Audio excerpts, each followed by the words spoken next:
Hi all, good morning. Welcome to Netra MJ vlogs. ಎಲ್ಲ ಹೇಗಿದ್ದೀರಾ? ಚೆನ್ನಾಗಿದ್ದೀರಾ ಅಂತ ಅಂದ್ಕೊಂಡಿದ್ದೀನಿ. ಈ ನಡುವೆ ಕಂಟಿನ್ಯೂಸ್ಲಿ ಆಗಿ ವ್ಲಾಗ್ನ ಹಾಕೋದಕ್ಕೆ ಆಗ್ತಾ ಇಲ್ಲ. ಸ್ವಲ್ಪ ಬ್ಯುಸಿ, ಹಾಗೆ ಟೈಮ್ ಸಿಗ್ತಾ ಇಲ್ಲ. ಇನ್ನು ಮಕ್ಕಳಿಗೆಲ್ಲ ಎಕ್ಸಾಮ್ಸ್ ಬೇರೆ ಸ್ಟಾರ್ಟ್ ಆಗುತ್ತೆ, ಸೊ ಹಾಗಾಗಿ ಸ್ವಲ್ಪ ಬ್ಯುಸಿ ಇರ್ತೀನಿ. ನೆಕ್ಸ್ಟ್ ಮಂತ್ ಅಂದರೆ ಈ ಮಂತ್ ಕಂಪ್ಲೀಟ್ ಆದಮೇಲೆ ನೆಕ್ಸ್ಟ್ ಮಂತಿಂದ ಕಂಟಿನ್ಯೂಸ್ಲಿ ವ್ಲಾಗ್ಸ್ನ ಹಾಕೋದಕ್ಕೆ ಟ್ರೈ ಮಾಡ್ತೀನಿ. ಹಾಗೆ ನೆಕ್ಸ್ಟ್ ಮಂತಿಂದ ಒಳ್ಳೊಳ್ಳೆ ವ್ಲಾಗ್ಸ್ ಬರುತ್ತೆ. ಯಾಕೆ ಏನು ಅಂತ ವಾಚ್ ಮಾಡ್ತಾ ಇರಿ, ಸೊ ಗೊತ್ತಾಗುತ್ತೆ. ಆ್ಯಂಡ್ ಇವತ್ತು ಬೆಳಗ್ಗೆ ಇವಾಗ 7:30 7:15 ಆಗಿದೆ ಟೈಮು. ಸೊ ಇವಾಗ ನಾವು ಎಲ್ಲ ಬಾಯ್ಕೊಂಡಾಗ ಹೊರಡ್ತಾ ಇದ್ದೀವಿ. ಯಾಕೆಂದರೆ ಇವತ್ತೊಂದು ಫ್ಯಾಮಿಲಿ ಫಂಕ್ಷನ್ ಇದೆ, ಹಾಗಾಗಿ ಬಾಯ್ಕೊಂಡಾಗ ಹೋಗ್ತಾ ಇದ್ದೀವಿ. ನಾನು ಒಂದು ಸೆಕೆಂಡ್ ಸ್ಟ್ಯಾಂಡರ್ಡ್ ಥರ್ಡ್ ಸ್ಟ್ಯಾಂಡರ್ಡ್ ಇದ್ನೇನೋ, ಅವಾಗ ನಮ್ಮ ಮನೆ ಹಿಂದೆ ಒಬ್ರಿದ್ರು, ಅವ್ರ ಜೊತೆ ನಾವು ಹೋಗಿದ್ದು ಅಷ್ಟು ಬಿಟ್ಟರೆ ನನ್ಗೆ ಬಾಯ್ಕೊಂಡಾಗ ಹೋಗಿದ್ದು ನೆನಪೇ ಇಲ್ಲ. ಒಂದೇ ಸಲ ಅನ್ಸುತ್ತೆ ಹೋಗಿರೋದು. ಸೊ ಇವಾಗ ಹೋಗ್ತಾ ಇದ್ದೀವಿ. ಆ್ಯಂಡ್ ಮಕ್ಕಳಿಗೆಲ್ಲ ಸ್ಕೂಲ್ಗೆ ರಜೆ ಹಾಕ್ಸ್ಬಿಟ್ಟಿದ್ದೀನಿ. ಯಾಕಂದರೆ ಹೋಗಿ ಬರೋಷ್ಟಕ್ಕೆ ಲೇಟ್ ಆಯಿತು ಅಂತ ಅಂದರೆ ಮತ್ತೆ ಕಷ್ಟ ಆಗುತ್ತೆ, ಮನೇಲಿ ಇಬ್ಬರೇ ಇರ್ತಾರೆ ಅಂತ ಅಂದ್ಬಿಟ್ಟು ರಜೆ ಹಾಕ್ಸಿದ್ದೀನಿ. ಹಾಗೆ ಬ್ರೇಕ್ಫಾಸ್ಟ್ ಮಾಡ್ಕೊಂಡು ಹೋಗ್ಬೇಕು. ಎಲ್ಲ ಹೋಗ್ಬಿಟ್ಟಿದ್ದಾರೆ. ಬೆಳಗ್ಗೆ 4 ಗಂಟೆಗೆ ಬಸ್ ಇತ್ತು, ಸೊ ಎಲ್ಲ ಹೋಗಿದ್ದಾರೆ. ಇನ್ನು ಅಷ್ಟು ಬೆಳಗ್ಗೆ ಅಂತಂದರೆ ನಮಗೂ ಕಷ್ಟ ಆಗುತ್ತೆ, ಮಕ್ಕಳನ್ನೆಲ್ಲ ರೆಡಿ ಮಾಡಿಕೊಂಡು ನಿದ್ದೆ ಇಲ್ದಿರ ಹೋಗೋದಕ್ಕೆ ಕಷ್ಟ ಆಗುತ್ತೆ. ಸೊ ಇವಾಗ ಬಿಟ್ಟಿದ್ದೀವಿ, ಹೋಗೋಷ್ಟೊತ್ತಿಗೆ ಸರಿ ಆಗುತ್ತೆ time. So welcome back to the channel. ಯಾರೆಲ್ಲ ನನ್ನ ಯೂಟ್ಯೂಬ್ ಚಾನಲ್ ನೋಡ್ತಾ ಇದ್ದೀರಾ, ಇನ್ನೂ ಸಬ್ಸ್ಕ್ರೈಬ್ ಮಾಡ್ಕೊಳ್ತೀರಾ, ಪ್ಲೀಸ್ ಸಬ್ಸ್ಕ್ರೈಬ್ ಮಾಡ್ಕೊಳ್ಳಿ. ಹಾಗೆ ಫೇಸ್ಬುಕ್ಕಲ್ಲಿ ನೋಡ್ತಾ ಇದ್ದರೆ ಫಾಲೋ ಮಾಡ್ಕೊಳ್ಳಿ, ಇನ್ಸ್ಟಾಗ್ರಾಮಲ್ಲಿ ನೋಡ್ತಾ ಇದ್ದರೆ ಫಾಲೋ ಮಾಡ್ಕೊಳ್ಳಿ. ಸೊ ವ್ಲಾಗ್ನ ಈಗ ಸ್ಟಾರ್ಟ್ ಮಾಡಿದ್ದೀನಿ. ಇವತ್ತೇನೆಲ್ಲ ಆಗುತ್ತೆ ಅದನ್ನು ಶೇರ್ ಮಾಡ್ತೀನಿ. ಹಾಗೆ ಈ ಸ್ಯಾರಿ ಬಗ್ಗೆ ಹೇಳಬೇಕು, ತುಂಬ ಜನ ಇಷ್ಟಪಟ್ಟಿದ್ರು. ಇದನ್ನ ನಾನು ರೀಲಲ್ಲಿ ಹಾಕಿದ್ದೆ. ಇದು ಪ್ರಮೋಷನ್ ಸ್ಯಾರಿ. ಆ್ಯಂಡ್ ಈ ಸ್ಯಾರಿ ಬಂದು ತುಂಬ ಜನ ಇಷ್ಟಪಟ್ಟಿದ್ರು. ಆ್ಯಕ್ಚುಲಿ ಈ ಸ್ಯಾರೀಸ್ ರೀಲ್ ಎಲ್ಲ ತುಂಬ ಚೆನ್ನಾಗಿ ಹೋಗಿದೆ. ತುಂಬ ಜನ ಕೇಳ್ತಾ ಇದ್ರು ಈ ಸ್ಯಾರಿ ನಿಮ್ಗೆ ಚೆನ್ನಾಗಿದೆ ಅಂತ. ಇನ್ಫ್ಯಾಕ್ಟ್ ನನ್ನ ಸರೌಂಡಿಂಗ್ ಅಂದರೆ ನನ್ನ ನೇಬರ್ಸ್ ಆಗಿರ್ಬೋದು ಅಥವಾ ಫ್ರೆಂಡ್ಸ್ ಆಗಿರ್ಬೋದು, ಫ್ಯಾಮಿಲಿ ಆಗಿರ್ಬೋದು, ಈ ಸ್ಯಾರಿ ತುಂಬ ಚೆನ್ನಾಗಿದೆ ಅಂತ ಹೇಳ್ತಾ ಇದ್ರು. ನನಗೂ ಅಷ್ಟೇ ಪರ್ಸ್ನಲ್ ತುಂಬಾ ಚೆನ್ನಾಗಿತ್ತು. ಇದು ಆರಣ್ಯ ಅನ್ನೋ ಪೇಜಿಂದ ನನಗೆ ಕಳಿಸ್ಕೊಟ್ಟಿದ್ದು. ಇದು ಸೆಕೆಂಡ್ ಪ್ರಮೋಷನ್ ಸ್ಯಾರಿ. ಸೊ ನನಗೆ ಸಿಕ್ಕಾಪಟ್ಟೆ ಇಷ್ಟ ಆಯಿತು. ಹಾಗೆ ಟೆಂಪಲ್ಗೆ ಹೋಗ್ತಾ ಇರೋದಕ್ಕೆ ಇದು ಪರ್ಫೆಕ್ಟ್ ಮ್ಯಾಚ್ ಅಂತ ಅನಿಸ್ತು. ಬೇರೆ ಯಾವುದೋ ಥಾಟಲ್ಲಿ ಇದು ಬೇರೆ ಯಾವುದೋ ಸ್ಯಾರಿನ ಅನ್ಕೊಂಡಿದ್ದೆ ಹಾಕೊಳ್ಬೇಕು ಅಂತ. ಬಟ್ ಯಾಕೋ ಈ ಸ್ಯಾರಿ ಜಸ್ಟ್ ಬೆಳಗ್ಗೆನೆ ಅದು ನೋಡಿದ ತಕ್ಷಣ ಓಕೆ ಇದನ್ನೇ ಹಾಕೊಳ್ಳೋಣ ಅಂತ ಬಂದು ಸೊ ಈ ಸ್ಯಾರಿನ ವೇರ್ ಮಾಡಿದ್ದೀನಿ. ನನಗಂತೂ ಕಂಫರ್ಟಬಲ್ ಆಗಿ ಸಖತ್ತಾಗಿದೆ ಸ್ಯಾರಿ. ಸೊ ತುಂಬ ಚೆನ್ನಾಗಿ ಕಾಣಿಸ್ತಾ ಇದೆ. ನಾನು ಫುಲ್ ಸ್ಯಾರಿನ ನೀವು ರೀಲ್ಸಲ್ಲೆಲ್ಲ ನೋಡಿರ್ತೀರಾ. ಆ್ಯಂಡ್ ನಾನು ಆಮೇಲೆ ಇನ್ನೊಂದ್ಸಲ ಕೂಡ ತೋರಿಸ್ತೀನಿ. ಸೊ ಬ್ರೇಕ್ಫಾಸ್ಟ್ ಮಾಡಿಕೊಂಡು ಹೊರಡೋದು. ನಾವು ತಿರುಪತಿಗೆ ಹೋಗ್ಬೇಕಾದ್ರೆ ಇಲ್ಲೇ ಬಂದು ಬ್ರೇಕ್ಫಾಸ್ಟ್ ಮಾಡ್ಕೊಂಡು ಹೋಗೋದು. ಸೊ ಇವತ್ತು ಇಲ್ಲೇ ಬಂದಿದ್ದೀವಿ. ಇಲ್ಲಿ ದೋಸೆ ಸಖತ್ತಾಗಿರುತ್ತೆ, ಮುಳುಬಾಗಿಲು ದೋಸೆ. ಸೊ ಅದಕ್ಕೋಸ್ಕರ ಮತ್ತೆ ಇದೇ ಹೋಟೆಲ್ಗೆ ಹುಡುಕ್ಕೊಂಡು ಇಲ್ಲಿಗೆ ಬಂದಿದ್ದೀವಿ. ಹೊಟ್ಟೆ ಸಿಕ್ಕಾಪಟ್ಟೆ ಇದೆ. ರಾತ್ರಿ ಎಲ್ಲ ಸರಿಯಾಗಿ ನಿದ್ದೆನೇ ಆಗಿಲ್ಲ, ಯಾಕೆ ಅಂತ ಗೊತ್ತಿಲ್ಲ. ನನಗೆ ಬೇಗ ಇಷ್ಟ ಆಯಿತು ಅಂತಂದರೆ ಬೇಗ ಹೊಟ್ಟೆ ಸ್ಟಾರ್ಟ್ ಆಗುತ್ತೆ.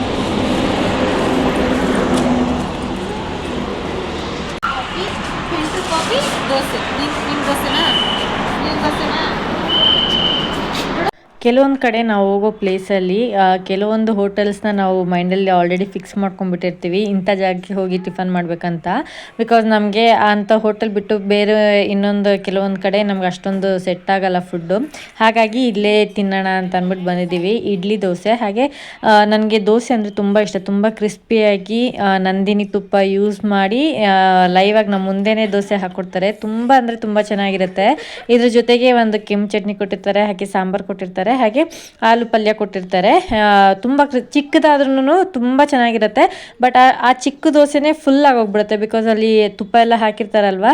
ಸೊ ಟ್ರಾವೆಲಿಂಗಿಗೆಲ್ಲ ಲೈಟ್ ಫುಡ್ ಬೆಸ್ಟು. ಬಟ್ ಇಲ್ಲಿ ತುಪ್ಪ ಹಾಕೋದ್ರಿಂದ ಆ ಸಣ್ಣ ದೋಸೆನೇ ನಮಗೆ ಹೊಟ್ಟೆ ತುಂಬೋಗ್ಬಿಡುತ್ತೆ. ನಾವು ಯಾವಾಗಲೂ ತಿರುಪತಿಗೆಲ್ಲ ಹೋಗಬೇಕಾದ್ರೆ ಇಲ್ಲೇ ಬ್ರೇಕ್ಫಾಸ್ಟ್ನ ಮುಗಿಸ್ಕೊಂಡು ಹೋಗ್ತೀವಿ. ದೋಸೆ ಹಾಗೆ ಫಿಲ್ಟರ್ ಕಾಫಿ ಕೂಡ ಅಷ್ಟೇ ಸಿಕ್ಕಾಪಟ್ಟೆ ಚೆನ್ನಾಗಿರುತ್ತೆ. ಸೊ ಯಾರಾದರೂ ಹೋಗೋರಿದ್ರೆ ತಿರುಪತಿ ಕಡೆ ಅಥವಾ ಚಿತ್ತೂರು ಕಡೆ ಹೋಗೋರಿದ್ರೆ ಮುಳುಬಾಗಿಲು ದೋಸೆ ಟೇಸ್ಟ್ ಮಾಡಿ ನೋಡಿ. ತುಂಬ ಅಂದರೆ ತುಂಬಾ ಚೆನ್ನಾಗಿರುತ್ತೆ. ನನ್ನ ಮಗಳಿಗೆ ಟಿಫನ್ ಮಾಡಿದ ತಕ್ಷಣ ಕಾರಲ್ಲಿ ಬಂದು ಮಲ್ಕೊಂಡ್ಬಿಟ್ಟಿದ್ದೆ. ಯಾಕೆಂದರೆ ಅದಕ್ಕೆ ಸ್ವಲ್ಪ ಟ್ರಾವೆಲಿಂಗ್ ಅಡ್ಜಸ್ಟ್ ಆಗೋಲ್ಲ. ಕೆಲವೊಂದು ಸಲ ಓಕೆ, ಕೆಲವೊಂದು ಸಲ ಅಡ್ಜಸ್ಟ್ ಆಗೋಲ್ಲ. ಅದರಲ್ಲೂ ತುಪ್ಪ ಹಾಕಿರೋ ದೋಸೆ ತಿಂದಿರೋದಲ್ವ. ಸೊ ವಾಮಿಟಿಂಗ್ ಸೆನ್ಸ್ ಆಗ್ತಾಯಿತ್ತು ಅಂತ ಅಂದ್ಬಿಟ್ಟು ಹಿಂದ್ಗಡೆ ಮಲ್ಕೊಂಡ್ಬಿಟ್ಟಿದೆ. ನನ್ನ ಮಗ ಕೆಳಗಡೆ ಕೂತ್ಕೊಂಡ್ಬಿಟ್ಟಿದ್ದಾನೆ. ಇನ್ನು ಕಾರಲ್ಲಿ ಸೇಮ್ ಸಾಂಗ್ಸ್ ಇತ್ತು ಅಂತ ಅಂದ್ಬಿಟ್ಟು ನಾನು ಸಾಂಗ್ಸ್ನ ಚೇಂಜ್ ಮಾಡಿ ಯಾವುದಾದ್ರೂ ಹೊಸ ಸಾಂಗ್ಸ್ನೆಲ್ಲ ಹಾಕಿ ಅಂತ ಅಂದಿದ್ದೆ. ಅಪ್ಪ ಮಗಳು ಇಬ್ಬರು ಸೇರಿ ಒಂದು ದಿನ ಪೂರ್ತಿ ತೊಗೊಂಡು ಅದಕ್ಕೆ ಪೆನ್ ಡ್ರೈವಲ್ಲಿ ಹಾಕಿದ್ರು. ಬಟ್ ಏನಂದರೆ ಹೋಗ್ಬೇಕಾದ್ರೆ ಕಾರಲ್ಲಿ ಕಾರಲ್ಲಿ ಪ್ಲೇ ಮಾಡಿದ್ರೆ ಹೊಸದೋಗ್ಲಿ ಹಳೆ ಸಾಂಗ್ಸ್ ಕೂಡ ಇರಲಿಲ್ಲ, ಎಲ್ಲ ಫುಲ್ಲು ವ್ಯಾನಿಷ್ ಆಗೋಗ್ಬಿಟ್ಟಿತ್ತು. ಸೊ ರಿಪೀಟೆಡ್ ಸಾಂಗ್ಸ್ನೇ ಹಾಕೊಂಡು ಹೋಗ್ತಾ ಇದ್ವಿ. ನಮ್ಮ ಮುಂದೆ ಇರೋ ಕಾರ್ ಕೂಡ ಬೆಂಗಳೂರದೇ. ಸೊ ಅದು ನಮ್ಮ ಮುಂದೆ 1.5 ಅವರಿಂದನೂ ನಮ್ಮ ಮುಂದೆನೇ ಹೋಗ್ತಾ ಇದ್ವಿ. 150 ರೂಪೀಸ್ ಎಂಟ್ರೆನ್ಸ್ ಟಿಕೆಟ್ ದೇವಸ್ಥಾನಕ್ಕೆ. ಇನ್ನೊಂದು 6 ಕಿಲೋಮೀಟ್ರ್ ಇದೆ. ಸೊ ಇಲ್ಲಿ ಎಂಟ್ರೆನ್ಸ್ ಟಿಕೆಟು 150 ರೂಪೀಸು ದೇವಸ್ಥಾನಕ್ಕೆ. ಇಲ್ಲಿಂದ ಇನ್ನೊಂದು 6 ಕಿಲೋಮೀಟ್ರಿಗೆ 150 ರೂಪೀಸು ಒಂದು ವೆಹಿಕಲ್ಗೆ. ಏನಂದರೆ ಫೋನ್ಪೇ ವರ್ಕ್ ಆಗಲ್ಲ, ಫೋನ್ಪೇ ನಂಬರೇ ಇಟ್ಕೊಂಡಿಲ್ಲ ಅವರು. ಸೊ ಅಂಗಡಿಗೆ ಹೋಗ್ಬಿಟ್ಟು ಪೇ ಮಾಡಿ ಹೋಗ್ಬೇಕು. ಇಲ್ಲಿಂದ ದೇವಸ್ಥಾನ ಕಾಣಿಸ್ತಾ ಇದೆ. ನಮ್ಮ ರಿಲೇಟಿವ್ಸ್ ಎಲ್ಲರೂ ಬೆಳಗ್ಗೆನೆ ಟಿ ಬಸ್ಸಲ್ಲೆಲ್ಲ ಬೆಳಿಗ್ಗೆ 5:15ಗೆಲ್ಲ ಬಿಟ್ಬಿಟ್ಟಿದ್ದಾರೆ ಅವರು. ಬಿಟ್ಟು ಹೋಗಿ ರೀಚ್ ಕೂಡ ಆಗಿದ್ದಾಯಿತು, ದರ್ಶನ ಕೂಡ ಆಗಿದ್ದಾಯಿತು. ನಾವು ಮತ್ತು ನಮ್ಮ ಇನ್ನೊಂದು ಭಾವ ಅವರಿದ್ದಾರೆ, ಅವ್ರು ಬರ್ತಾ ಇದ್ದಾರೆ, ದೊಡ್ಡ ಭಾವ ಅವರೆಲ್ಲ ಬರ್ತಾ ಇದ್ದಾರೆ. ಅವರು ಇವಾಗ ಮುಳುಬಾಗ್ಲ ಹತ್ರ ಇದ್ದಾರಂತೆ. ಸೊ ನಾವಿನ್ನೇನು ರೀಚ್ ಆಗಕ್ಕಾದ್ವಿ. ಎಷ್ಟು ಬಿಸಿಲಿದೆ ಅಂದರೆ ಇಲ್ಲಿ ಸುತ್ತ ಬೆಟ್ಟ ಇರೋದಕ್ಕೂ ಒಳಗಡೆ AC ಹಾಕಿದ್ರು ವರ್ಕ್ ಆಗ್ತಾ ಇಲ್ಲ. ಇನ್ನು ಅಲ್ಲೋದ್ಮೇಲೆ ಹೆಂಗಿರುತ್ತೆ ಅಂತ ಯೋಚನೆ ಮಾಡ್ತಾ ಇದ್ದೀನಿ. ನನಗೆ ಗೊತ್ತಿತ್ತು ಸಿಕ್ಕಾಪಟ್ಟೆ ಬಿಸಿಲಿರುತ್ತೆ ಅಂತ. ಯಾಕಂದರೆ ಅವಾಗ ನಾವು ಬಂದಾಗ್ಲೂ ಅಂದರೆ ನಾವು ಚಿಕ್ಕ ಮಕ್ಕಳು, ನನ್ನ ಮಗನ ಏಜ್ ಇರ್ಬೋದೇನೋ ಅಷ್ಟೇ. ಆ ಟೈಮಲ್ಲಿ ನಾವು ಬಂದಿದ್ದು ಆವಾಗಲೇ ವಿಪರೀತ ಬಿಸಿಲು ಅಂದರೆ ವಿಪರೀತ ಬಿಸಿಲಿತ್ತು. ಇವಾಗಂತೂ ಕೇಳೋದೇ ಬೇಡ. ಇಲ್ಲಿ ದೇವಸ್ಥಾನದ ಹತ್ರ ಬಂದ್ವಿ. ಕೆಲವೊಬ್ರಂತೂ ಅದನ್ನು ಹತ್ತಿ ದೇವಸ್ಥಾನಕ್ಕೆ ಹೋಗಿ ದರ್ಶನ ಮಾಡಿಕೊಂಡು ಅಲ್ಲಿಂದ ಬರ್ತಾಯಿದ್ರು. ಅದು ಬರೀ ಕಾಲಲ್ಲಿ ನಡ್ಕೊಂಡು ಹೋಗಿ ಬರ್ತಾಯಿದ್ರು. ದೇವಸ್ಥಾನಕ್ಕೆ ರೀಚ್ ಆದ್ವಿ. ಇನ್ನು ನಾವು ದೇವಸ್ಥಾನದ ಹತ್ರ ಬಂದ್ವಿ. ಆಚೆ ಕಡೆ ಅಂತೂ ಸಿಕ್ಕಾಪಟ್ಟೆ ಬಿಸಿಲಿದೆ, ನೋಡೋದಕ್ಕೇ ಭಯ ಆಗುತ್ತೆ, ಅಷ್ಟು ಬಿಸಿಲಿದೆ. ಹಾಗೆ ಒಳಗಡೆ ಫೋನ್ಸ್ ಎಲ್ಲ ಅಲೋಡ್ ಇಲ್ಲ ಅಂತೆ. ನಮ್ಮ ಭಾವನ ಮಗಳು ಮೆಸೇಜ್ ಮಾಡಿದ್ಲು, ಅಕ್ಕ ಫೋನ್ ಎಲ್ಲ ಒಳಗಡೆ ಅಲೋ ಮಾಡಲ್ಲ ಅಂತ ಅಂದ್ಬಿಟ್ಟು. ಸೊ ಫೋನ್ಸ್ ಎಲ್ಲ ಗಾಡಿಯಲ್ಲೇ ಬಿಟ್ಟು ಹೋಗ್ಬೇಕು. ಹಾಗೆ ಇಲ್ಲಿಂದ ವ್ಯೂ ಅಂತೂ ನೋಡೋದಕ್ಕೆ ತುಂಬಾ ಚೆನ್ನಾಗಿ ಕಾಣಿಸುತ್ತೆ. ತೋರಿಸ್ತೀನಿ ಯಾವ ಥರ ಕಾಣಿಸುತ್ತೆ ಅಂತ ಅಂದ್ಬಿಟ್ಟು. ಸೊ ಇದು ಫೋನ್ ಅಷ್ಟು ಜಸ್ಟಿಸ್ ಮಾಡ್ತಾ ಇಲ್ಲ. ಕೆಳಗಡೆ ಅಂತೂ ಸಖತ್ತಾಗಿದೆ, ಬೆಟ್ಟದ ಮೇಲೆ ಇದ್ದೀವಿ. ಸೊ ಕೊಂಡ ಅಂದರೆ ಬೆಟ್ಟ ಅಲ್ವಾ. ಸೊ ಬೆಟ್ಟದ ಮೇಲೆ ಇದ್ದೀವಿ ನಾವು. ವ್ಯೂ ಚೆನ್ನಾಗಿ ಕಾಣಿಸುತ್ತೆ, ಬಟ್ ಫೋನ್ ಅಷ್ಟೊಂದು ಕ್ಯಾಪ್ಚರ್ ಮಾಡ್ತಾ ಇಲ್ಲ. ಅದೊಂದು ಕಾಣಿಸುತ್ತೆ ಅಷ್ಟೇ, ದೂರದಿಂದ ಕಾಣಿಸುತ್ತೆ. ದರ್ಶನ ಮುಗಿಸ್ಕೊಂಡು ಬಂದ್ವಿ. ಅರ್ಧ ಗಂಟೆಲೆಲ್ಲ ದರ್ಶನ ಆಯಿತು, ಖಾಲಿ ಇತ್ತು. ಬಟ್ ಹೆವಿ ಬಿಸಿಲು. ಆಮೇಲೆ ಕರೆಕ್ಟಾಗಿ ನಾನು ಹೋಗೋಷ್ಟೊತ್ತಿಗೆ ಪ್ರಸಾದ ಖಾಲಿಯಾಗಿತ್ತು. ಇವ್ರಿಗೆಲ್ಲ ಪ್ರಸಾದ ಸಿಕ್ತು. ಸೊ ಶೇರ್ ಮಾಡ್ಕೊಂಡ್ವಿ. ಆಮೇಲೆ ನನಗೆ ತಂಬಿಟ್ಟು ಅಂದರೆ ಇಷ್ಟ, ಅಕ್ಕಿ ತಂಬಿಟ್ಟು ಅಂದರೆ ನಂಗೆ ತುಂಬ ಇಷ್ಟ. ಸೊ ಯಾರೋ ದೀಪಗಳೇನೋ ಮಾಡಿದ್ರು, ಪಕ್ಕದಲ್ಲಿ ಕುತ್ಕೊಂಡಿದ್ರು. ನಾನೇ ಬಾಯಿ ಬಿಟ್ಟು ಕೇಳಿದೆ, ಅವರು ಕನ್ನಡದವ್ರೇ. ಸೊ ಪೂಜೆ ಆಗಿದ್ದು ಒಂದು ಸ್ವಲ್ಪ ಕೊಡ್ತೀರಂತ. ಪಾಪ ಅವರು ಸ್ವಲ್ಪ ಅಂತ ಕೇಳಿದ್ದಕ್ಕೆ ಫುಲ್ಲು ಒಂದು 3/4 ಭಾಗದಷ್ಟು ಕೊಟ್ಟೇ ಬಿಟ್ರು. ಸೊ ಯಾರ್ಯಾರಿಗೆ ಬರ್ದಿರುತ್ತೋ ಅವ್ರವ್ರಿಗೆ ಅದೆಲ್ಲ. ಸೊ ನನ್ನೇ ಬರ್ದಿದ್ದು ಅನ್ಸುತ್ತೆ ಪ್ರಸಾದ ತಿನ್ನೋದು. ನಂಗೆ ತುಂಬ ಇಷ್ಟ ತಂಬಿಟ್ಟು ಅಂತಂದ್ರೆ ತುಂಬ ಇಷ್ಟ. ನಾನು ಯಾರ ಮನೇಲಿ ಮಾಡಿದ್ರು ಬಾಯಿ ಬಿಟ್ಟು ಕೇಳಿ ಇಸ್ಕೊಂಡ್ಬಿಡ್ತೀನಿ. ನಂಗೆ ತುಂಬ ಇಷ್ಟ. ಬಟ್ ನನಗೆ ಮಾಡೋಕ್ಕೆ ಬರಲ್ಲ, ತಂಬಿಟ್ಟು ಮಾಡೋದಕ್ಕೆ ಬರಲ್ಲ. ಅಲ್ಲೇ ಬರ್ತಾ ಇದ್ದಾರೆ ಅವರು ಹಿಂದೆನೆ. ಸೊ ನಂಗೆ ತಂಬಿಟ್ಟು ಅಂದರೆ ತುಂಬ ಇಷ್ಟ. ಅಂದರೆ ತಂಬಿಟ್ಟು ಅಂದರೆ ಈ ಉರ್ಗಡ್ಲೆ ತಂಬಿಟ್ಟು ಆ ಥರದ್ದಲ್ಲ, ಈ ದೀಪ ಆರತಿ ಎಲ್ಲ ಮಾಡ್ತಾರಲ್ಲ, ಹಸಿ ತಂಬಿಟ್ಟು ಅಂತ ಹೇಳ್ತಾರಲ್ಲ. ಸೊ ಅದಂದ್ರೆ ನಂಗೆ ತುಂಬ ಇಷ್ಟ. ನಮ್ಮ ಅಕ್ಕ ಅವ್ರಂದ್ರೆ ಸತೀಶ್ ಅವ್ರ ಅತ್ತಿಗೆ ಅವರೆಲ್ಲರೂ ಮಾಡ್ತಾರೆ. ನನಗೊಬ್ಳಿಗೆ ಮಾಡೋಕ್ಕೆ ಬರಲ್ಲ, ಕಲಿತೀನಿ. ಅದೊಂದು ಅದೇನು ದೊಡ್ಡ ವಿಷಯ ಅಲ್ಲ. ಬಟ್ ಯಾವತ್ತೂ ನಾನು ಆ ಥರ ಪೂಜೆಗಳೆಲ್ಲ ಮಾಡಿಲ್ಲ, ಆರತಿ ಮಾಡೋದೆಲ್ಲ ನಾನು. ಹಾಗಾಗಿ ನಾನು ಮಾಡಿಲ್ಲ, ನನಗೆ ಗೊತ್ತಿಲ್ಲ. ಇನ್ಮೇಲೆ ಮಾಡಬೇಕು, ಯಾಕಂದರೆ ನಮ್ಮದು ದೀಪಗಳಿರುತ್ತೆ, ಎಲ್ಲ ಇರುತ್ತೆ. ಸೊ ನಾನು ಕಲಿತ್ಬಿಟ್ಟು ನಾನು ಮಾಡೋಣ ಅಂತ. ಸಿಕ್ಕಾಪಟ್ಟೆ ಕೋಲ್ಡು. 20 ರೂಪಾಯಿ ಬಾಟ್ಲಿಗೆ 30 ರೂಪಾಯಿ ಪೇ ಮಾಡಿ ಕೋಲ್ಡ್ ವಾಟರ್ ತೊಗೊಂಡು ಕುಡಿತಾ ಇದ್ದೀನಿ. ಸೊ ಇವಾಗೆಲ್ಲ ಕೆಳಗಡೆ ಇದ್ದಾರೆ, ನಾವು ಹೋಗಿ ಜಾಯಿನ್ ಆಗ್ತೀವಿ. ಏನಂದರೆ ಒಳಗಡೆ ಫೋನ್ ಅಲೌಡ್ ಇಲ್ಲ. ಸೊ ಈ ಥರದ್ದು ಎಷ್ಟು ಸೂಪರಾಗಿದೆ ಅಂದರೆ ದೇವಸ್ಥಾನ ಮಾತ್ರ ಸಖತ್ತಾಗಿದೆ. ಒಳಗಡೆ ಬಿಸಿಲು ಅಂತ ಗೊತ್ತಾಗಲ್ಲ, ಆಚೆ ಕಡೆ ಬಂದೇನೆ ಬಿಸಿಲು ಅಂತ ಗೊತ್ತಾಗೋದು. ಒಳಗಡೆ ಮಾತ್ರ ಏನಾಯ್ತು, ಒಳಗಡೆ ಮಾತ್ರ ಮಸ್ತ್. ನಾನು ಅದೇ ಹೇಳ್ತಾರೆ, ಫೋನ್ ಇದ್ದಿದ್ರೆ ಸಕ್ಕತ್ತಾಗಿರ್ತಾಯಿತ್ತು ಅಂತ. ಒಂದು ಫೋಟೋ ಕೂಡ ತೊಗೊಳಕ್ಕಾಗಿಲ್ಲ. ಬನ್ನಿ ಹೋಗೋಣ. ಇನ್ನು ನಾವು ದರ್ಶನ ಎಲ್ಲ ಮಾಡ್ಕೊಂಡು ಬರೋ ಅಷ್ಟೊತ್ತಿಗೆ ಎಲ್ಲರೂ ಬಂದಿದ್ದರು. ಅಂದರೆ ಅಲ್ಲಿ ಚೌಟ್ರಿ ಥರ ಎಲ್ಲ ಏನೂ ಇರಲ್ಲ, ಅಲ್ಲೇ ಅಡುಗೆ ಮಾಡಿ ಅಲ್ಲೇ ಊಟ ಮಾಡ್ಕೊಂಡು ಬರೋ ಥರನೇ. ಬಟ್ ಅದಕ್ಕೆ ಅಂತ ಅಂದ್ಬಿಟ್ಟು ಅಡುಗೆ ಮಾಡೋಕ್ಕೆಲ್ಲ ಸ್ಪೇಸ್ ಇರುತ್ತೆ. ಹಾಗೆ ಮಾವಿನ ತೋಪೆಲ್ಲ ಇರುತ್ತಲ್ವ. ಸೊ ಅಲ್ಲಿ ಬಾಯ್ಕೊಂಡು ದೇವಸ್ಥಾನಕ್ಕೆ ಬರೋರೆಲ್ಲರೂ ಆಲ್ಮೋಸ್ಟ್ ಅಲ್ಲೇ ಬಂದು ಅಡುಗೆ ಮಾಡಿಕೊಂಡು ಅಲ್ಲೇ ಊಟ ಮಾಡ್ಕೊಂಡು ಬರೋ ಥರ ಇರುತ್ತೆ. ಹಾಗೆ ನಮ್ಮ ಎಲ್ಲ ರಿಲೇಟಿವ್ಸ್ ಎಲ್ಲರೂ ಬಂದುಬಿಟ್ಟಿದ್ರು. ನಮ್ಮ ಅಕ್ಕ ಅಂದರೆ ಸತೀಶ್ ಅವ್ರ ಅತ್ತಿಗೆ ಅವರೆಲ್ಲರೂ ಬಂದಿದ್ದರು. ಅವ್ರ ಅಣ್ಣ ಅವರೆಲ್ಲರೂ ಬಂದಿದ್ರು. ಇವರೆಲ್ಲ ಬೆಳಗ್ಗೆನೇ ಬಸ್ಸು ಟಿ ಕಾರಲ್ಲೆಲ್ಲ ಸುಮಾರು ಜನ ಬಂದುಬಿಟ್ಟಿದ್ದಾರೆ. ಇನ್ನು ನಾವೇ ಲೇಟಾಗಿ ಬಂದಿದ್ದು. ಇನ್ನು ನೋಡಿ ಅದು ನಮ್ಮ ಭಾವ ಅಂದರೆ ಸತೀಶ್ ಅವರ ಸ್ವಂತ ಅಣ್ಣ, ಹಾಗೆ ಅವರ ಹೆಂಡತಿ, ಹಾಗೆ ಇದು ನಮ್ಮ ದೊಡ್ಡ ಭಾವನ ಹೆಂಡತಿ. ಸೊ ಇನ್ನೊಂದು ಭಾವ ಹಾಗೆ ಹೆಂಡತಿ ಇಲ್ಲ, ಅಂದರೆ ಭಾವ ಬಂದಿದ್ದಾರೆ, ಅವರ ವೈಫ್ ಬಂದಿಲ್ಲ. ಸೊ ಅವ್ರಿಗೆ ಬೇರೆ ಕಡೆ ಫಂಕ್ಷನ್ ಇತ್ತು ಅಂತ ಅಂದ್ಬಿಟ್ಟು ಅವರು ಇದು ಮಾಡಿದ್ದಾರೆ, ಹೋಗಿದ್ದಾರೆ. ಆ್ಯಂಡ್ ನಮ್ಮ ಭಾವನ ಮಕ್ಕಳು. ನಾನು ಆ್ಯಕ್ಚುಲಿ ಏನಂತಂದರೆ ಕೆಲವೊಬ್ರಿಗೆ ಗೊತ್ತು, ನಾನು ಸ್ವಲ್ಪ ದೊಡ್ಡವ್ರ ಜೊತೆ ಮಿಂಗಲ್ ಆಗೋದಕ್ಕಿಂತ ಜಾಸ್ತಿ ನನ್ನ ಮಕ್ಕಳ ಜೊತೆ ಜಾಸ್ತಿ ಬೇಗ ಮಿಂಗಲ್ ಆಗಿಬಿಡ್ತೀನಿ. ಅಂದರೆ ನನಗೆ ಮಕ್ಕಳ ಜೊತೆ ಟೈಮ್ ಸ್ಪೆಂಡ್ ಮಾಡೋದಕ್ಕೆ ಅಂತಂದರೆ ತುಂಬಾ ಇಷ್ಟ. ಅದರಲ್ಲೂ ನಾವೆಲ್ಲ ಜಾಸ್ತಿ ಹೆಣ್ಮಕ್ಳೇ ಇರೋದ್ರಿಂದ ನನಗೆ ಮಕ್ಕಳ ಜೊತೆ ಜಾಸ್ತಿ ಟೈಮ್ ಸ್ಪೆಂಡ್ ಮಾಡೋದಂದರೆ ಸಿಕ್ಕಾಪಟ್ಟೆ ಇಷ್ಟ ಆಗುತ್ತೆ. ಇನ್ನು ಸಿಕ್ಕಾಪಟ್ಟೆ ಬಿಸಿಲಿತ್ತಲ್ವ, ಹಾಗಾಗಿ ನಮ್ಮ ಭಾವ ಮಕ್ಕಳನ್ನೆಲ್ಲ ಕರ್ಕೊಂಡು ಹೋಗ್ಬಿಟ್ಟು ಐಸ್ ಕ್ರೀಮ್ ಕೊಟ್ಟು ಕಳಿಸಿದ್ದಾರೆ.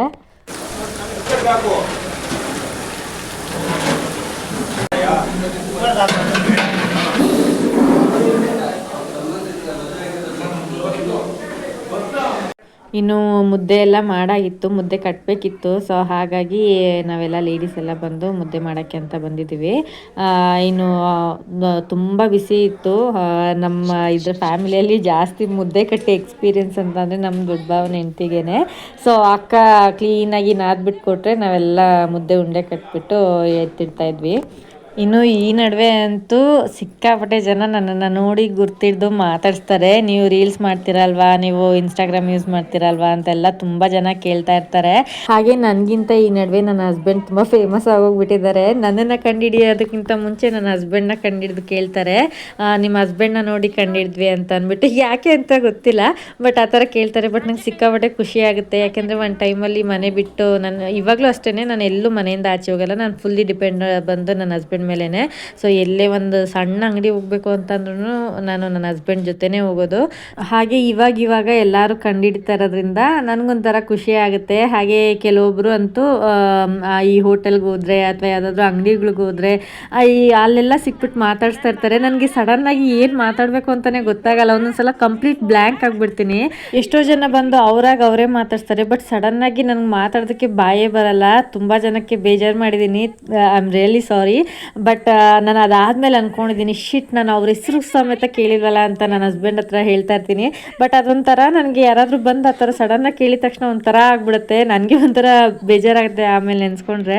ಇನ್ನು ನಾವೆಲ್ಲರೂ ಊಟ ಕುತ್ಕೊಂಡ್ವಿ, ಅವರೆಲ್ಲ ಒಂದು ಬ್ಯಾಚ್ ಎಲ್ಲ ಆದಮೇಲೆ ನಾನು ಹುಡುಗರು ಎಲ್ಲರೂ ಬಂದು ಕುತ್ಕೊಂಡ್ವಿ, ಅಕ್ಕ ಅವರೆಲ್ಲ ಬಂದು ಕುತ್ಕೊಂಡ್ವಿ. ಸೊ ಬೋಟಿ ಗೊಜ್ಜು ನನ್ನ ಫೇವ್ರೆಟ್, ಅಂದರೆ ನನಗೆ ಬೋಟಿ ಗೊಜ್ಜು ನಾನು ತಿಂತಾ ಇರಲಿಲ್ಲ ಮೊದಲೆಲ್ಲ. ಬಟ್ ಒನ್ ಟೈಮ್ ತುಮಕೂರಲ್ಲಿ ನನ್ನ ಫ್ರೆಂಡ್ ಮನೆಗೆ ಹೋದಾಗ ತಿಂದಿದ್ದೆ. ಬಟ್ ಅವಾಗಿಂದ ಫುಲ್ ಫಿದಾಗೋಗ್ಬಿಟ್ಟಿದ್ದೀನಿ ಬೋಟಿ ಗೊಜ್ಜಿಗೆ. ಕೆಲವೊಬ್ರು ತಿನ್ನಲ್ಲ, ಅದು ಟೇಸ್ಟ್ ಗೊತ್ತಿರೋರ್ಗೆ ಮಾತ್ರ ಅದು ಹೇಗೆ ಅಂತ ಗೊತ್ತಿರುತ್ತೆ. ನನಗಂತೂ ಸಿಕ್ಕಾಪಟ್ಟೆ ಇಷ್ಟ ಬೋಟಿ ಗೊಜ್ಜು. ಇನ್ನು ನನ್ನ ಹಸ್ಬೆಂಡು ಎಲ್ಲೋ ಹೋಗ್ಬಿಟ್ಟಿದ್ರು, ನಮ್ಮನ್ನೆಲ್ಲ ಅಲ್ಲಿ ಡ್ರಾಪ್ ಮಾಡಿ, ಅಕ್ಕ ಅವ್ರ ಹತ್ರ ಎಲ್ಲ ಡ್ರಾಪ್ ಮಾಡಿಬಿಟ್ಟು ಇವರು ನಮ್ಮ ಭಾವರೆಲ್ಲ ಎಲ್ಲೋ ಹೋಗ್ಬಿಟ್ಟಿದ್ರು. ನಾನು ನೋಡೇ ಇರಲಿಲ್ಲ ನನ್ನ ಹಸ್ಬೆಂಡ್ನ ಎಲ್ಲೋಗಿದ್ದಾರೆ ಅಂತ. ಆಮೇಲೆ ಕರೆಕ್ಟಾಗಿ ನಾವು ಊಟ ಮಾಡೋ ಟೈಮ್ ಬಂದರು. ಅದಕ್ಕೆ ಕ್ಲಾಸ್ ತೊಗೊಳ್ತಾ ಇದ್ದೀನಿ, ಎಲ್ಲಿಗೆ ಹೋಗ್ಬಿಟ್ಟಿದ್ದೆ ನೀನು ಅಂತ ಅಂದ್ಬಿಟ್ಟು. ಕಾಲ್ ಮಾಡಿದೆ, ಕಾಲ್ ಕೂಡ ಕನೆಕ್ಟ್ ಆಗ್ತಾ ಇರಲಿಲ್ಲ. ಸೊ ಅದಕ್ಕೆ ಹೇಳ್ತಾ ಇದ್ದೀನಿ ಎಲ್ಲಿ ಹೋಗ್ಬಿಟ್ಟಿದ್ದೆ, ಫೋನ್ ಬೇರೆ ಕನೆಕ್ಟ್ ಆಗ್ತಾ ಇಲ್ಲ ಅಂತ. ಇನ್ನು ನಾನು ಮುದ್ದೆ ತಿನ್ನಲ್ಲ. ಹಾಗೆ ಕೆಲವೊಬ್ರು ಕೇಳ್ತಾರೆ ನಿಮಗೆ ಮುದ್ದೆ ಮಾಡೋಕ್ಕೆ ಬರುತ್ತಾ ಅಂತ. ನಮ್ಮ ಮನೇಲಿ ಪ್ರತಿ ದಿನ ರಾತ್ರಿ ಮುದ್ದೆ ಇರಬೇಕು. ನನ್ನ ಮಗಳಿಗೆ, ನನ್ನ ಮಗಗೆ, ನನ್ನ ಹಸ್ಬೆಂಡ್ಗೆ ಮೂವರ್ಗು ನಾನು ಮುದ್ದೆ ಮಾಡ್ತೀನಿ. ನನಗೆ ಮುದ್ದೆ ಮಾಡೋದಕ್ಕೆ ಚೆನ್ನಾಗೇ ಬರುತ್ತೆ, ಬಟ್ ತಿನ್ನಲ್ಲ ಅಷ್ಟೇ. ನನಗೆ ಮುದ್ದೆ ಯಾಕೋ ಗಂಟ್ಲಲ್ಲಿ, ಮೊದಲೆಲ್ಲ ತಿಂತಾಯಿದ್ದೆ ಚಿಕ್ಕ ಹುಡುಗಿ ಇದ್ದಾಗೆಲ್ಲ, ಸ್ಕೂಲ್ಗೆ ಹೋಗ್ಬೇಕಾದೆಲ್ಲ ತಿಂತಾಯಿದ್ದೆ. ಬಟ್ ಇವಾಗ ಸ್ವಲ್ಪ ಕೊಬ್ಬು ಜಾಸ್ತಿ ಆಗಿದೆ ಅನಿಸುತ್ತೆ, ನನಗೆ ಅನಿಸುತ್ತೆ. ಸೊ ಮುದ್ದೆ ತಿನ್ನಲ್ಲ. ಎಲ್ಲರೂ ಹೇಳ್ತಾ ಇರ್ತಾರೆ ಮುದ್ದೆ ತಿನ್ನು ಅಂತ. ಬಟ್ ಅದು ಯಾಕೋ ನನಗೆ ಮುದ್ದೆ ಇಳಿತಾ ಇಲ್ಲ, ಗೊತ್ತಿಲ್ಲ. ಬಟ್ ಇವಾಗ ಸ್ವಲ್ಪ ಟ್ರೈ ಮಾಡ್ತಾ ಇದ್ದೀನಿ. ನನ್ನ ಮಗಳಿಗೆ ಫೇವ್ರೇಟ್ ಅಕ್ಕ, ನಮ್ಮ ಭಾವನ ದೊಡ್ಡ ಮಗಳು. ಸೊ ಅವರಿಬ್ಬರು ಸೇರ್ಕೊಂಡ್ಬಿಟ್ರೆ ಮಾತಾಡ್ತಾ ಇರ್ತಾರೆ, ಹರಿಕತೆ ಥರ ಮಾತಾಡ್ತಾ ಇರ್ತಾರೆ. ನನ್ನ ಮಗಳಿಗೆ ಪಾರ್ಟ್ನರ್ ಯಾರನ್ನ ಸಿಕ್ಬಿಟ್ರು ಅಂತಂದರೆ ಅಮ್ಮ ನೆನಪೇ ಆಗಲ್ಲ. ಇನ್ನು ಇವರು ಸತೀಶ್ ಅವರ ದೊಡ್ಡಮ್ಮ, ಇದು ಅಣ್ಣ ತಮ್ಮ ಇಬ್ರು.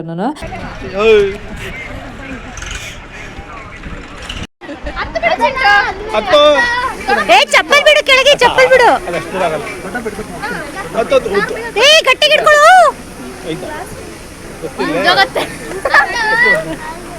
ಆಗಲ್ಲ. ಇನ್ನು ಇವರು ಈ ಸಲ ನಮ್ಮ ಏರಿಯಾದಲ್ಲಿ ಎಲೆಕ್ಷನ್ಗೆ ನಿಂತ್ಕೊಳ್ತಾ ಇದ್ದಾರೆ. ಸೊ ಇವರು ಕೂಡ ಸಿಕ್ಕಿ ನಮ್ಮ ಜೊತೆ ಸ್ವಲ್ಪ ಮಾತಾಡಿದ್ರು. ನನ್ನ ವ್ಲಾಗ್ಸ್ನ ನೋಡ್ತಾ ಇರ್ತಾರೆ. ಶಾಂತಮ್ಮ ನೀರು ಕುಡಿತಾ ಇದೆ, ರಾಜಿ ಅಕ್ಕ ಸ್ಪ್ರೈಟ್ ಕುಡಿತಾ ಇದೆ, ಶೋಭಿ ಬಾಂಬೆ ಆಗ್ತದೆ. ನನ್ನ ಮಗ ಕೋತಿಯಾಗಿ ಮರ ಹತ್ತಿದ್ದಾನೆ. ಸೋಡಾ ಇಲ್ಲಿ ನಿಂತಿದೆ. ಅವನೇನ ಬಿದ್ರೆ ನೀನೆ ಅವನ ಎಕ್ಸಾಮ್ ನೀನೇ ಬರಿಬೇಕು.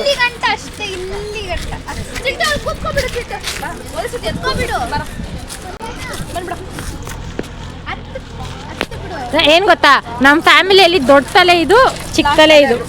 ಲಾಸ್ಟ್ ಹೆಣ್ಮಕ್ಳಲ್ಲಿ ದೊಡ್ಡದಿದು, ಲಾಸ್ಟ್ ಅದು. ಅವನ್ ಜಾಮ್ ಆಗ್ಬಿಟ್ಟು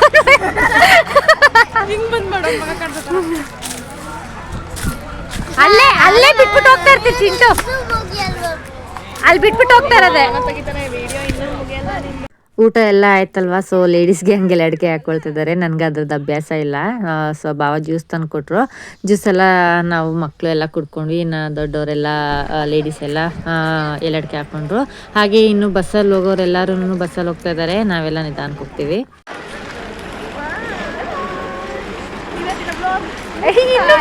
ಮನೆಗೆ ಹೋಗೋವರೆಗೂ ರೇಷ್ಮದು ಮುಗಿಯುತ್ತೆ. ಎಲ್ಲ ಬಸ್ಸಲ್ಲಿ ಹೋಗ್ತಾ ಇದ್ದಾರೆ. ನಾವು ಕಾರಲ್ಲಿ ಹೋಗ್ತೀವಿ. ನಾವೆಲ್ಲ ಕಾರಲ್ಲಿ ಹೋಗ್ತೀವಿ. ಅವರೆಲ್ಲ ಅಲ್ಲಿ ಬಸ್ಸಲ್ಲಿ ಹೋಗ್ತಾ ಇದ್ದಾರೆ. ಸೊ ನನ್ನ ಹಸ್ಬೆಂಡ್ ಊಟ ಮಾಡಕ್ಕೆ ಹೋಗಿದ್ದಾರೆ. ಅವ್ರು ಬಂದಿದ್ದೆ ನಾವು ಜೂಟ್.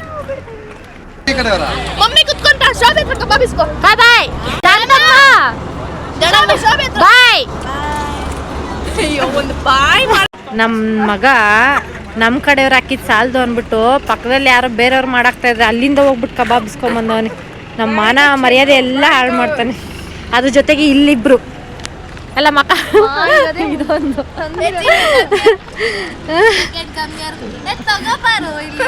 ಅಯ್ಯೋ ತಂದಿದ್ದೆಲ್ಲ ಖಾಲಿ ಆಗೋಯ್ತಲ್ಲ ಇಲ್ಲೇ ಅಂತ ನೋಡ್ತಾವನು. ಹಂಗೆ ನೋಡೋದವನು. ಅದಕ್ಕೇನೆ ತಿನ್ನಪ್ಪ ನೆಮ್ಮದಿಯಾಗಿ. ಇನ್ನು ಕೇಳಿದ್ರೆ ಅವ್ರ ಹತ್ರ ಮಾರ್ಬಿಟ್ಟು ಬಂದ್ಬಿಡ್ತೀನಿ ನನ್ನ. ಇವನೇ ಕಟ್ ಮಾಡಿ ಕಬಾಬ್ ಮಾಡಾಕ್ಬಿಡಿ, ಲೆಗ್ ಪೀಸು ಕೈ ಪೀಸ್ ಎಲ್ಲಾನು ಅಂತ. ಎಲ್ಲ ಮುಗೀತು. ಇವಾಗ ಮನೆಗೆ ಹೋಗ್ತಾ ಇದೀವಿ. ಐಸ್ ಕ್ರೀಮ್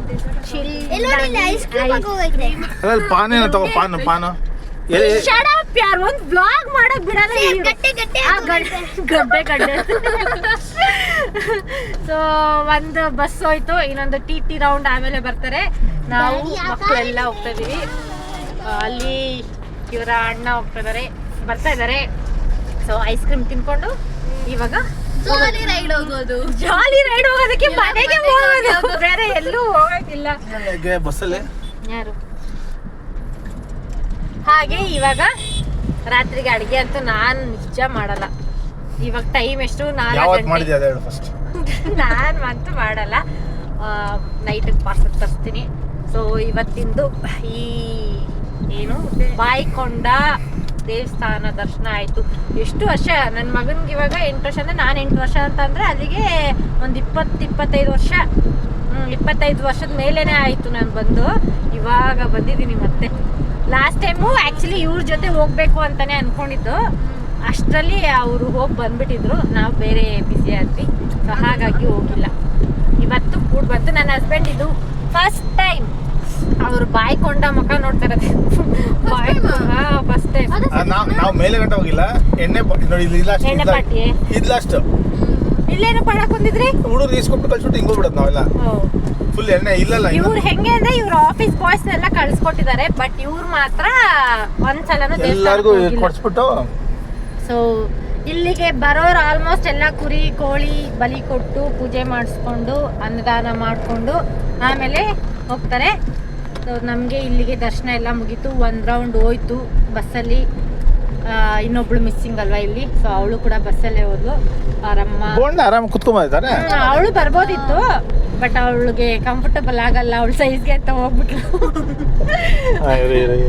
ಅವಳೇ ಹೇಳಿದ್ದು, ಅಕ್ಕ ನಮ್ಮ ಗಾಡಿಯಲ್ಲೇನೆ ಆಗಲ್ಲ ನಮ್ಮ ಮೂವರ್ಗೆ ಅಂತ ಅಂದ್ಬಿಟ್ಟು. ಸೊ ಇವಾಗ ನಾವು ಹೋಗ್ತಾ ಇದೀವಿ. ಹೋಗ್ತಾ ಏನಾಗುತ್ತೆ ಅದನ್ನ ಹೇಳ್ತೀವಿ.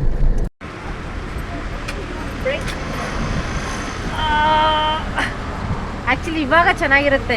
ಇನ್ನು ಪೆಟ್ರೋಲ್ ಬಂಕ್ ಹತ್ರ ಸ್ವಲ್ಪ ಗಾಡಿ ನಿಲ್ಲಿಸಿ ಪೆಟ್ರೋಲ್ ಹಾಕ್ಸ್ಕೊಂಡು ಸ್ವಲ್ಪ ನಮಗೂ ಕಾಲೆಲ್ಲ ಜೋಮ್ ಇಟ್ಕೊಂಡ್ಬಿಟ್ಟಿತ್ತು. ಸ್ವಲ್ಪ ಇಳಿದು ರಿಲ್ಯಾಕ್ಸ್ ಆಗಿ ಮತ್ತೆ ಹೋಗ್ತಾ ಇದೀವಿ. ನೋಡಿ ಸನ್ಸೆಟ್ ಆಗ್ತಾ ಇದೆ. ಏನು ಸಖತ್ತಾಗಿ ಕಾಣಿಸ್ತಾ ಇತ್ತು ಅಂತಂದರೆ ಸೂಪರಾಗಿ ಕಾಣಿಸ್ತಾ ಇತ್ತು. ಬಂದ್ಬಿಡ್ತಾರ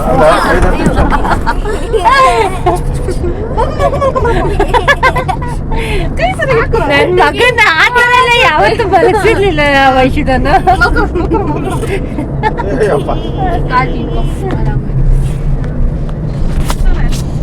ಇನ್ನೇನು ನಾವು ಕೂಡ ಹೊಸಕೋಟೆ ಹತ್ರ ಟೋಲ್ ಕ್ರಾಸ್ ಮಾಡ್ತಾ ಇದ್ದೀವಿ. ಸೊ ಇವಾಗ ಮಕ್ಳಿಗೆ ಏನಾದರೂ ಸ್ವಲ್ಪ ಸ್ನ್ಯಾಕ್ಸ್ ಏನಾದರೂ ಈಸ್ಕೊಟ್ಟು ಹೋಗೋಣ ಅಂತ. ಅಂದರೆ 3 ಗಂಟೆ 4 ಗಂಟೆ ಆವಾಗ ಊಟ ಮಾಡಿದ್ದು, ಇವಾಗ ಹತ್ರ 6-6:30 ಆಯಿತು. ಮಕ್ಳಿಗೆ ಏನಾದರೂ ತಿನ್ಸ್ಕೊಂಡು ಕರ್ಕೊಂಡು ಹೋಗೋಣ ಅಂತ ಅಂದ್ಬಿಟ್ಟು ಇಲ್ಲೇ ಹೊಸಕೋಟೆಯಿಂದ ಸ್ವಲ್ಪ ಮುಂದಕ್ಕೆ ಗಾಡಿ ಹಾಕಿದ್ದೀವಿ. ಸೊ ಇಲ್ಲಿ ಜನ ನೋಡಿಬಿಟ್ಟು ಈ ಏರಿಯಾ ಅಕ್ಕಪಕ್ಕದಲ್ಲಿ ಅಂಗಡಿನೇ ಇಲ್ವೇನೋ, ಇದೊಂದೇ ಅಂಗಡಿ ಇರೋದೇನೋ ಅಂತ ಅನಿಸ್ಬಿಟ್ಟಿತ್ತು. ಅಷ್ಟು ಜನ ಇದ್ರು, ಫುಲ್ಲು ಕೀವು. ನಾವು ಶವರ್ಮ ಇಸ್ಕೊಳ್ಳೋಣ ಅಂತ ಅಂದ್ಕೊಂಡ್ವಿ. ಸೊ ಹಾಗಾಗಿ ಶವರ್ಮ ಇಸ್ಕೊಳ್ಳೋಕ್ಕೆ ಅಂತ ಅಂದ್ಬಿಟ್ಟು ಟಿಕೆಟ್ ತೊಗೊಂಡ್ರೆ ಒಂದು 20 ನಿಮಿಷ ವೆಯ್ಟ್ ಮಾಡಿದ್ದೀವಿ ಶವರ್ಮ ತೊಗೊಳೋದಕ್ಕೆ. ಶವರ್ಮ ಅಂತೂ ಚೆನ್ನಾಗಿತ್ತು, ಬಟ್ ಅಷ್ಟೊಂದು ಜನ ಯಾಕೆ ಅಲ್ಲಿದ್ರು ಅಂತ ಗೊತ್ತಿಲ್ಲ. ತುಂಬ ಜನ ಇದ್ದರು. ನಮ್ಮ ಏರಿಯಾಗಳ ಕಡೆ ಎಲ್ಲ ಆ ಥರ ಅಷ್ಟೊಂದೆಲ್ಲ ಜನ ಬರಲ್ಲ. ಅಂದರೆ ಈವ್ನಿಂಗ್ ಸ್ನ್ಯಾಕ್ಸಲ್ಲಿ ಓಕೆ, ಬಟ್ ತುಂಬ ಜನ ಇದ್ದರು, ಕ್ರೌಡ್ ಇದ್ದರು. ಹಾಗೆ ನನ್ನ ಹಸ್ಬೆಂಡು ನನಗೆ ಏನು ಬೇಡ ತಿನ್ನೋದಕ್ಕೆ ಟೀ ತೊಗೊಳ್ತೀನಿ ಅಂದ್ಬಿಟ್ಟು ಅವರು ಟೀ ತೊಗೊಂಡ್ರು.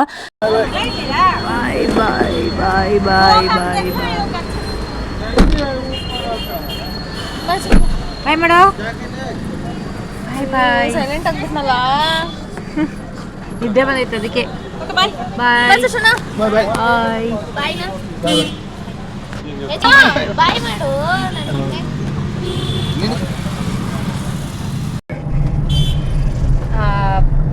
ಮಕ್ಕಳನ್ನೆಲ್ಲ ಅಲ್ಲಿ ಡ್ರಾಪ್ ಮಾಡಿ ಅವ್ರಪ್ಪ ಹತ್ರ ಬಿಟ್ಬಿಟ್ಟು ನಮ್ಮ ಅಕ್ಕ ಅವ್ರು ಬರ್ತಾ ಇದ್ದಾರೆ, ಅವ್ರು ಬಸ್ಸಲ್ಲಿ ಬರ್ತಾ ಇದ್ದಾರೆ, ಇನ್ನೊಂದು ಸ್ವಲ್ಪ ದೂರ ಇದ್ದಾರೆ. ಸೊ ಅವ್ರನ್ನೆಲ್ಲ ಅಲ್ಲಿ ಡ್ರಾಪ್ ಮಾಡಿ ಇವಾಗ ನಾವು ಮನೆಗೆ ಹೋಗ್ತಾ ಇದ್ದೀವಿ. ಸೊ ಇದಾಗಿತ್ತು ಇವತ್ತಿನ ಈ ವ್ಲಾಗ್. ಇಷ್ಟ ಆದರೆ ಲೈಕ್ ಮಾಡಿ, ಶೇರ್ ಮಾಡಿ, ಸಬ್ಸ್ಕ್ರೈಬ್ ಮಾಡಿ, ಮರೀದಿರಾ ಫಾಲೋ ಮಾಡಿ. ಮತ್ತೆ ಮುಂದಿನ ವ್ಲಾಗ್ ಜೊತೆ ಸಿಗ್ತೀನಿ. ಅಲ್ಲಿವರೆಗೂ check bye. Thank you for watching. Good night.